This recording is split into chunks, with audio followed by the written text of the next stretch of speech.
Circe's Palace, Part 2, from the Tanglewood Tales. The next morning, their appetites were as sharp as ever.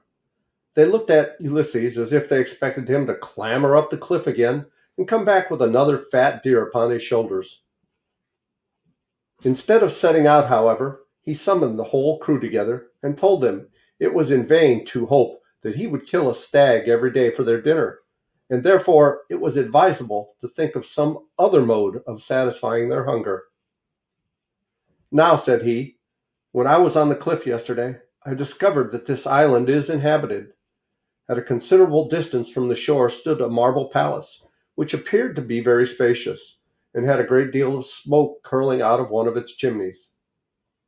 "Aha!" muttered some of his companions, smacking their lips. "That smoke must have come from the kitchen fire. There was a good dinner on the spit, and no doubt there'll be as good a one today. But," continued the wise Ulysses, "you must remember, my good friends, our misadventures in the cavern of the one-eyed Polyphemus, the Cyclops. Instead of his ordinary milk diet, did he not eat up two of our comrades for his supper, and a couple of more for breakfast, and two at his supper again? Methinks I see him yet, the hideous monster, scanning us with his great red eye in the middle of his forehead to single out the fattest. And then again, only a few days ago, did we not fall into the hands of the king of Laestrygons and those other horrible giants, his subjects, who devoured a great many more of us than as now left? To tell you the truth, if we go to yonder palace, there can be no question that we shall make our appearance at the dinner table. But whether seated as guests or served up as food is a point to be seriously considered." "Either way," murmured one of the hungriest of the crew, "it will be better than starvation, particularly if one could be sure of being well fattened beforehand and daintily cooked afterwards." "That is a matter of taste," said King Ulysses, "and for my own part, neither the most careful fattening nor the daintiest of cookery would reconcile me to being dished at last. My proposal is, therefore, that we divide ourselves into two equal parties and ascertain, by drawing lots, which of the two shall go to the palace and beg for food and assistance. If these can be obtained, all is well. If not, and if the inhabitants prove as inhospitable as Polyphemus or the Lystrygons, then there will be but half of us perish, and the remainder will set sail and escape." As nobody objected to his scheme, Ulysses proceeded to count the whole band and found that there were 46 men, including himself. He then numbered off 22 of them and put Euryclos, who was one of his chief officers and second only to himself in sagacity, at their head. Ulysses took command of the remaining 22 men in person. Then, taking off his helmet, he put two shells in it, on one of which was written "Go," and on the other "Stay." Another person now held the helmet, while Ulysses and Euryclos drew out each a shell, and the word "Go" was found written on that which Euryclos had drawn. In this manner it was decided that Ulysses and his 22 men were to remain at the seaside until the other party should have found out what sort of treatment they might expect at the mysterious palace.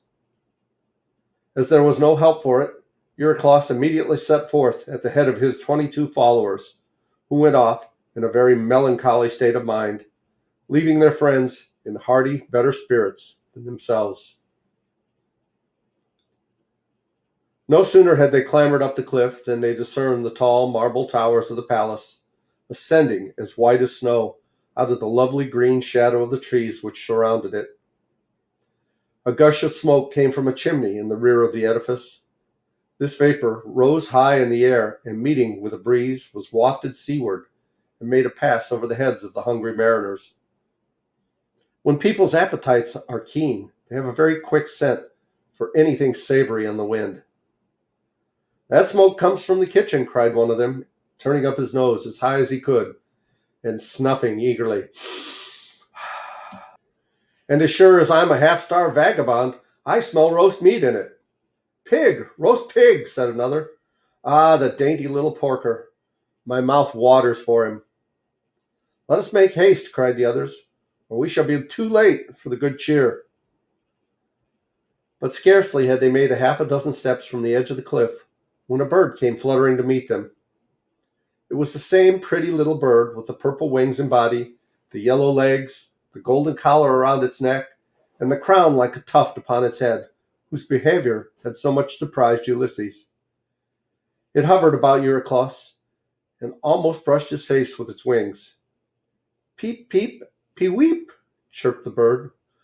So plaintively intelligent was the sound that it seemed as if the little creature were going to break its heart with so mighty secret that it had to tell, and only this one poor note to tell it with.